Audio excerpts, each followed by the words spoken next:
Southampton won, Manchester United won. It's a new season. We have a few new players, but it's the same old Manchester United.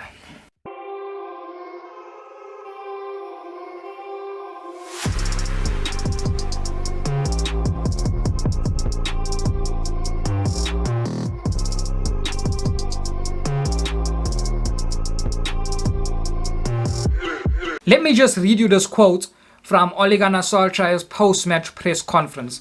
He says, "We lost our heads when they scored.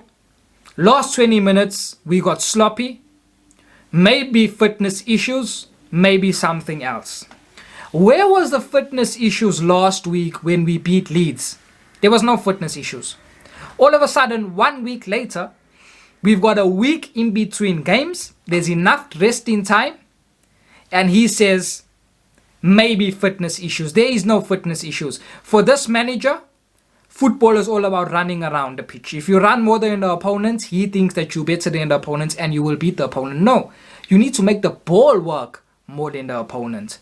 If you're watching this video, you like the content, but you haven't subscribed as yet, hit that subscribe button. You need to move that ball more than the opponent. It's not about the players running helter-skelter with like headless chickens. It's about making that ball move in a rhythm, in a system, in a style. Know what you're doing in possession.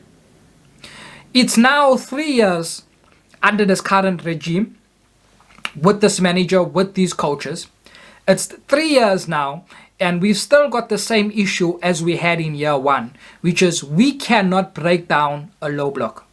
Whenever we come up against a low block, we've got no answer. Now, the reason why we beat Leeds in the fashion that we beat them, even last season we beat them in that same fashion, 6-2 last season. The reason why we beat Leeds is because Leeds come head to head. Leeds don't respect who they're playing. They go head to head with their opponent. They play attack v attack. They play 1v1 football. And anytime Manchester United play a team that attacks them, the likeliness of Man United beating that team is very high because we play counter-attacking football. So we want you to come on to us. We want you to attack us because that will open up spaces for our attackers to exploit.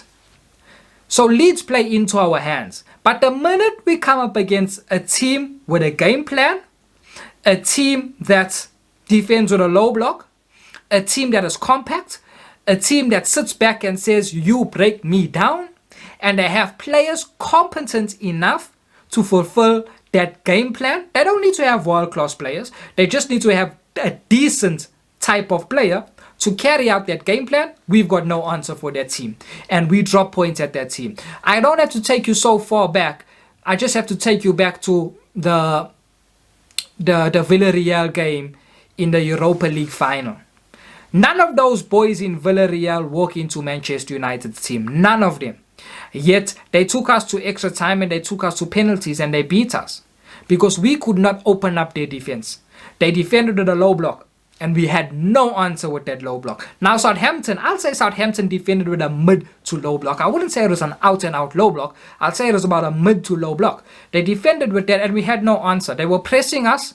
They were getting on us. And they were not allowing us time. But they were also defending with a mid to low block.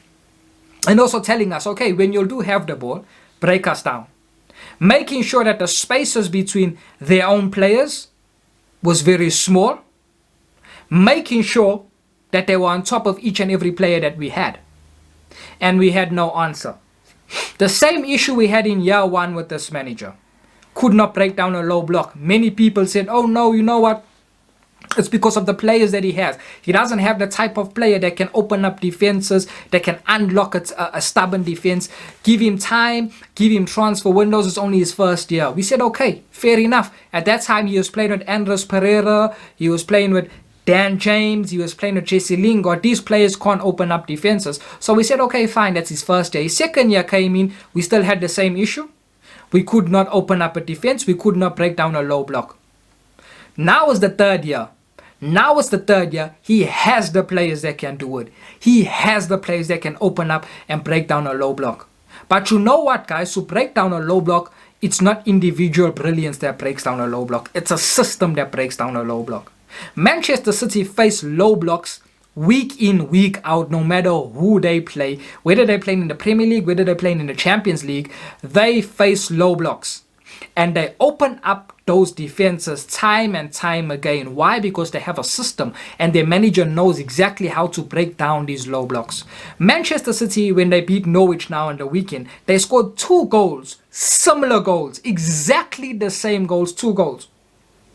Kyle Walker made the pass, Jesus got on the ball, and he whipped in the cross from the right wing twice, and they scored twice. That's a typical Manchester City goal. So typical that even the commentator said that's a Pep Guardiola goal. Typical. You'll see Manchester City score like that throughout the season. They have been scoring like that for past seasons.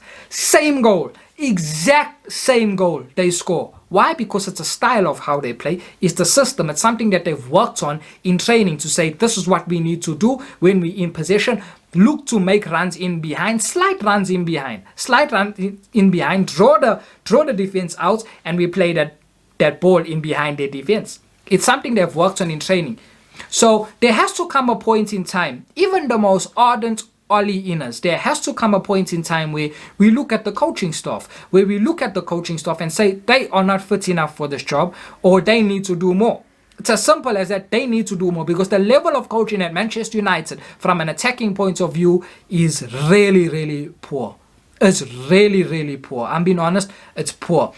And it is not good enough, guys, that you have the same problem in year 1, year 2, and you go into the 3rd year now and you still have the same problem that you can't break down a low block. So what exactly are they working on in training? What exactly are they ironing out and they perfecting and they strengthening in training? What exactly are they doing in training if you're not working on your weaknesses? If you've got a glaring weakness that is breaking down a low block, you cannot challenge for a title if you can't break down a low block. You can't think you're going to win the title as a big team playing on a counter-attack. It will not work. You can do that if you Leicester. When Leicester won the title, you can do that because the teams were coming out to play Leicester, because they did not respect Leicester so much because Leicester's a small team. When you are a big team, the teams sit back. And they say, break us down because we can't go head-to-head with you because we don't have the type of player that can go head-to-head with you. So stay sit back. You cannot challenge for the Premier League title if your only game plan is counter-attack. You can't. And that's the story at Man United. Ole Gunnar Solskjaer right now has the type of players that he can do whatever he wants with. He can implement any style of play, any system with these players because they're good enough to carry it out. But still, our only game plan is counter-attacking. And we cannot break down a low block. The 3rd year now, and we cannot break down a low block. So what exactly are they doing on the training ground? Ole Gunnar Solskjaer in the summer brought in a set-piece coach. Why? Why are we bringing in a set-piece coach when the most glaring weakness is breaking down a low block? Why are we bringing a set-piece coach? You know why? Because it's more important.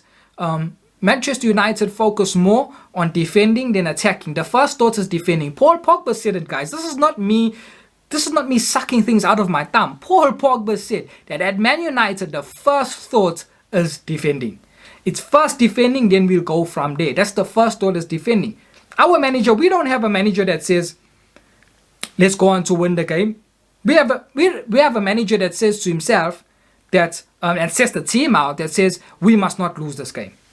That's the mindset. We must not lose this game. It's not we must win this game. It's we must not lose this game. And that's how he sets up, guys. That's how he sets up to not lose this game. Because that's why now we're in his 3rd year now and we're still playing with 2 holding midfielders. We all said, guys, we all know, all the fans know that we cannot continue as a big club wanting to win the top honors playing with 2 holding midfielders. We can't. It's negative football.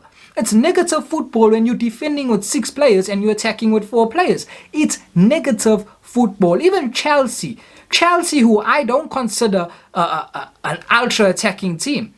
Chelsea defend with 5 players and they attack with 5 players. That's the bare minimum that we're asking at Manchester United. We're saying, you know what, we can defend with 5, but give us 5 players attacking. Let us hold the midfield with 1 holding midfielder. Why must we have 2 players holding the midfield? Why? Why did it take this manager 86 minutes to drop one of his holding midfielders. For 86 minutes of this game, we played with 2 holding midfielders. 86 minutes. 86 minutes of the game, we played with 2 holding midfielders, and he only changed it thereafter. Why did it take him so long to make that change? I mean, he sets up with 2 holding midfielders. Okay, we go 1-0 down in the first half. We come out, we still playing with 2 holding midfielders. We scored an equalizing goal. The momentum was with us for a few minutes because we were pressing them, we were challenging them, we were going forward with momentum, and you could feel something is happening. Why did he continue with 2 holding midfielders? Why? We need to win the game. Why are you playing 2 holding midfielders? It takes him 86 minutes to drop one of those holding midfielders when he took off Nemanja Matic for Jesse Lingard. Why did it take so long? Why is your first thought as a Manchester United manager, we must not lose this game? Your first thought should be, we need to win this game.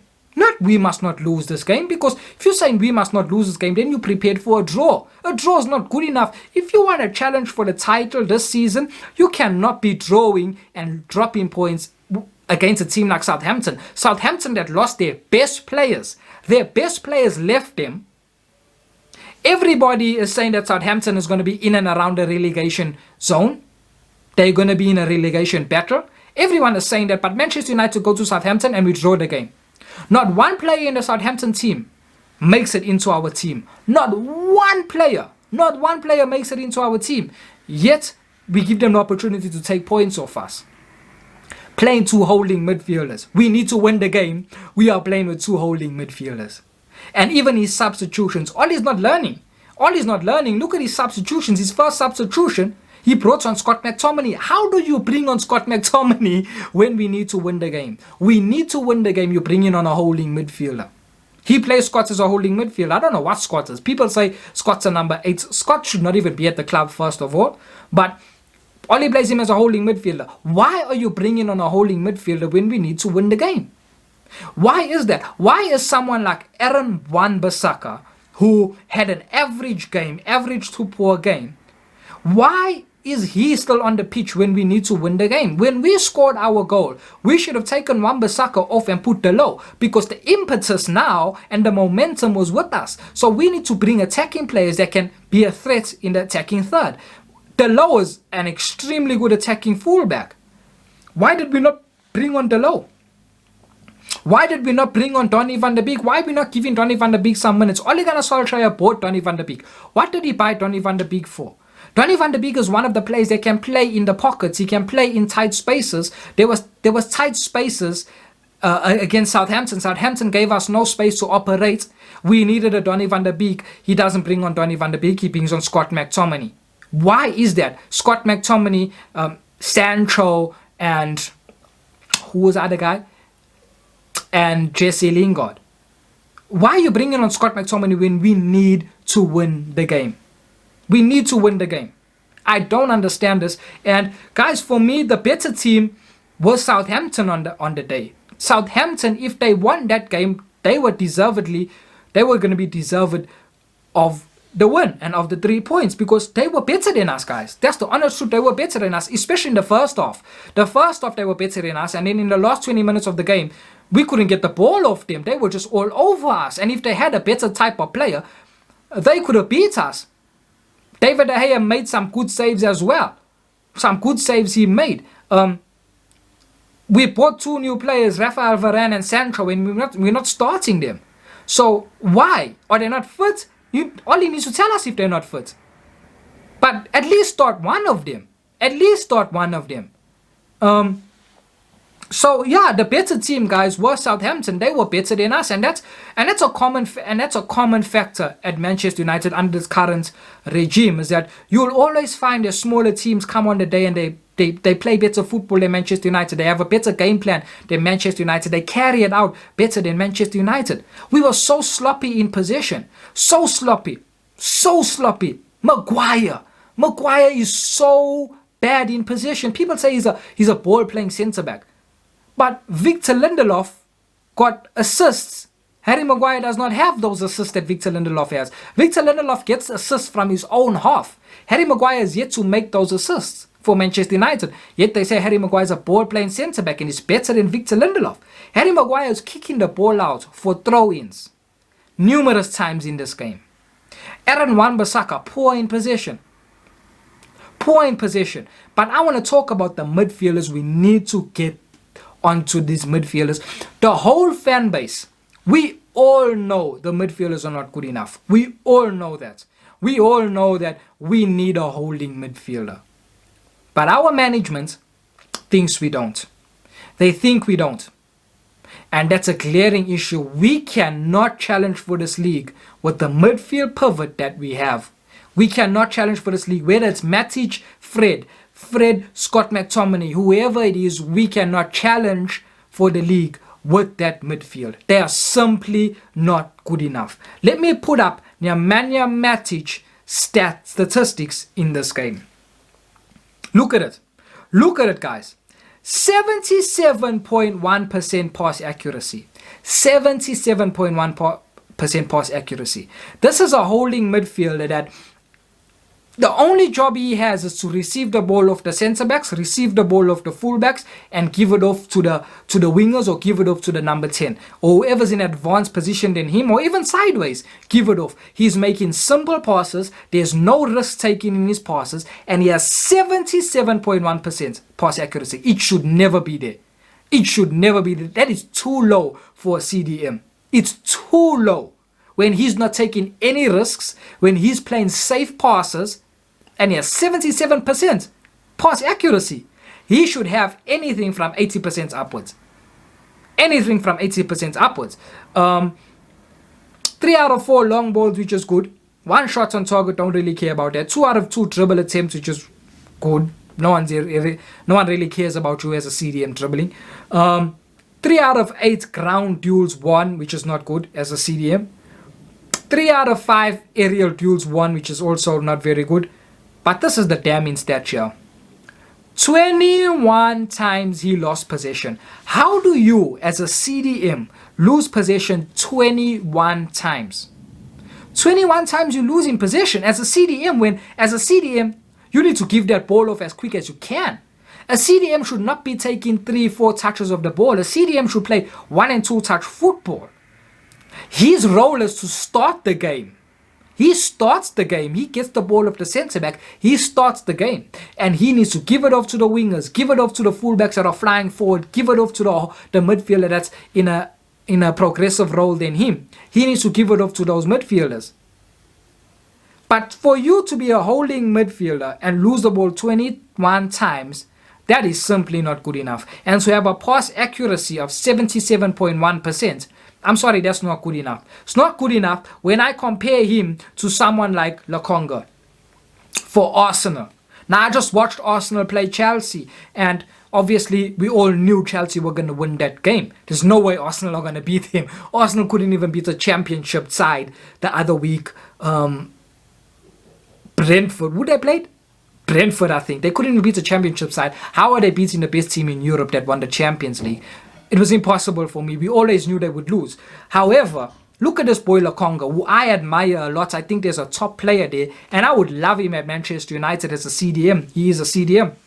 82.9% pass accuracy. This is a team that lost the game on the day. This is a team that was far inferior to Chelsea. This is a team that don't have an identity. They don't know what they are currently doing. They've got a manager and the coaches that, they are incompetent and they look like they are going to get sacked. This is a team that is in disarray.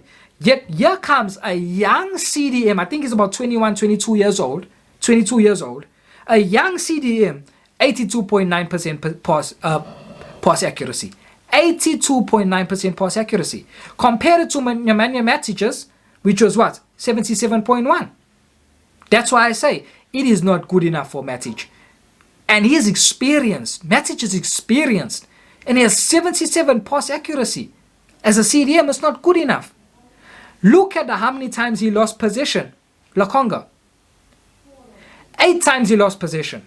8 times. That should be the number. In and around that number that you lose possession as a CDM.